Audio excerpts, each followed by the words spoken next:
I did a test point for 1 and 2 and this was the waveform that I got.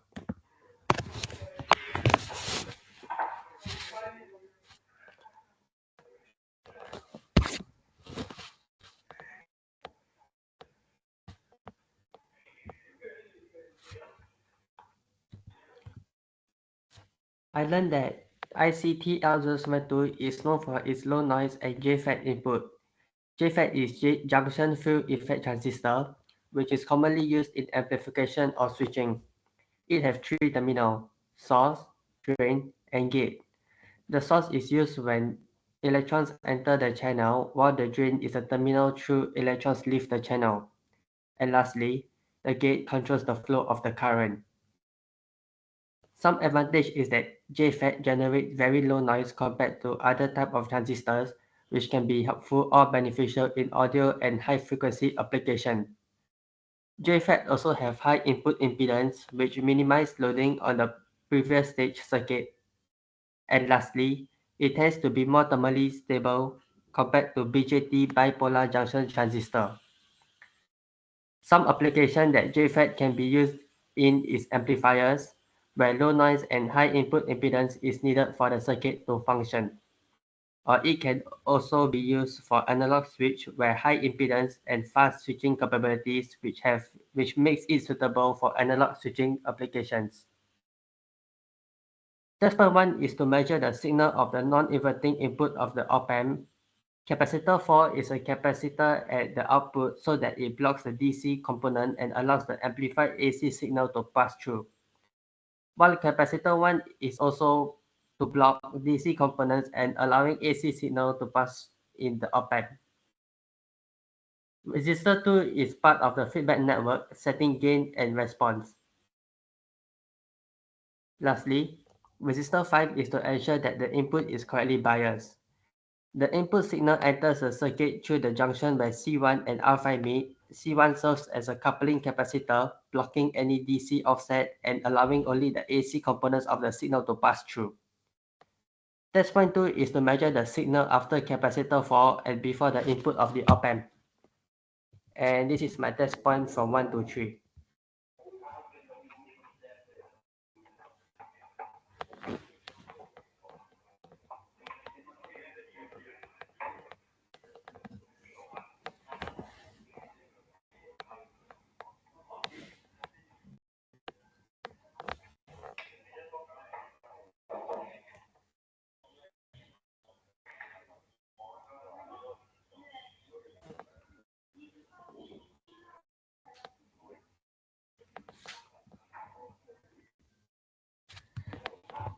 So test point 3 is used to monitor the output of the op-amp. Resistor 11 and 12 are resistors that form voltage divider network. Resistors 7 and 8 are resistors that set the gain for the op-amp. Capacitor 7 provides frequency compensation, ensuring stability. Capacitor 8 is the output remains stable and filters out any high frequency noise. And resistor 9 and 10 are resistors that form voltage divider, creating a reference voltage at the non-inverting input of the op-amp. This reference voltage is VCC divided by 2 if the power supply is symmetrical, ensuring the op-amp operates within its linear region. And then this is my test point 1 to 4.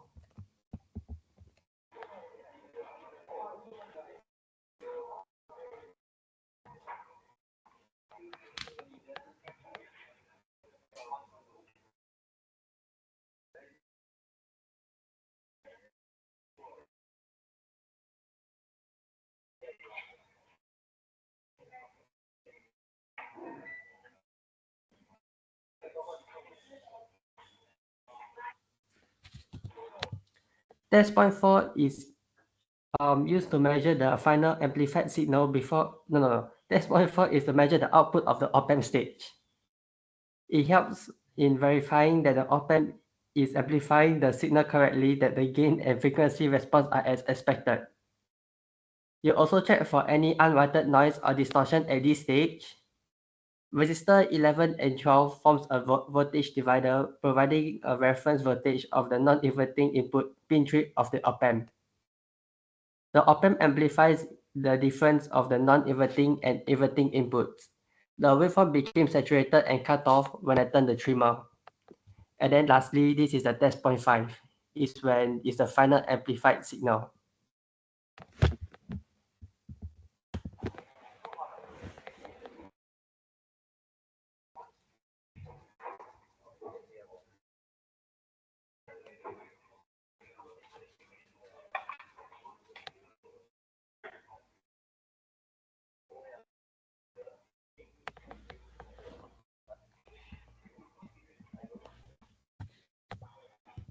So that was test point 5, the last test point.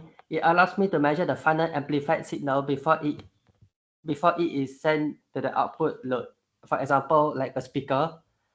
This also helps in verifying the overall amplification and checking for the presence of any clipping, distortion, or any other issues in the final output signal. Capacitor 7 provides frequency compensation and ensures stability.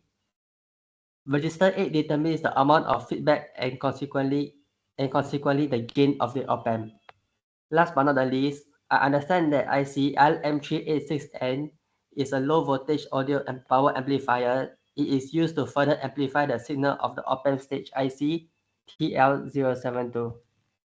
That's all for my presentation. Thank you. Oh, that's all for my video. Thank you.